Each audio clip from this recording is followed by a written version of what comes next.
अस्सलाम वालेकुम dear viewers.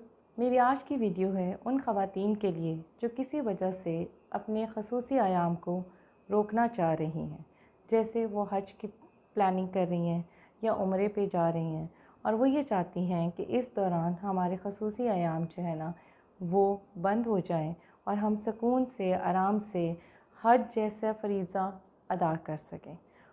उसके लिए वो लोग हमसे कांटेक्ट करते हैं कि हमें क्या अद्वियात या क्या दवाई इस्तेमाल करनी चाहिए।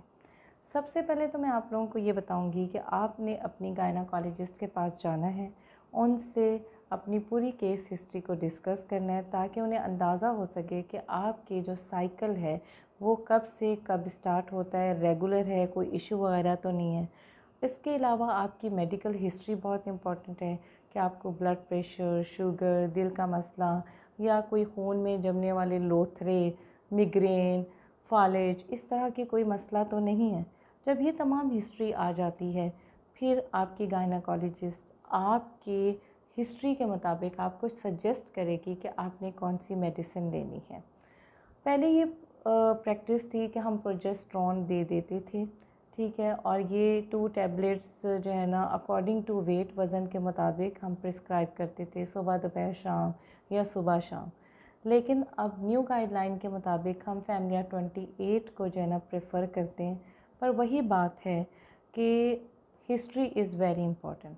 फैमिलिया 28 का फ़ायदा ये है कि वो एक गोली खाई जाती है, उसका कंप्लाइंस बहुत अच्छा होता है, याद रह जाती है कि हमने एक गोली नाश्ते के बाद खानी है और न्यू गाइडलाइन के मुताबिक भी यही है। लेकिन वो लोग जिनको ब्लड प्रेशर, शुगर, दिल का मसला या उनके खून के जो है ना शह रगों में लोथरे बनना शुरू हो जाते हैं, जिसको हम एम्बोलिज़म कहते हैं, VTE, ठीक है, वीनस थ्रोम्बो एम्बोलिज़म, या फालिज या मिग्रेन, ऐसे लोगों को हम ये प्रिस्क्राइब नहीं करते।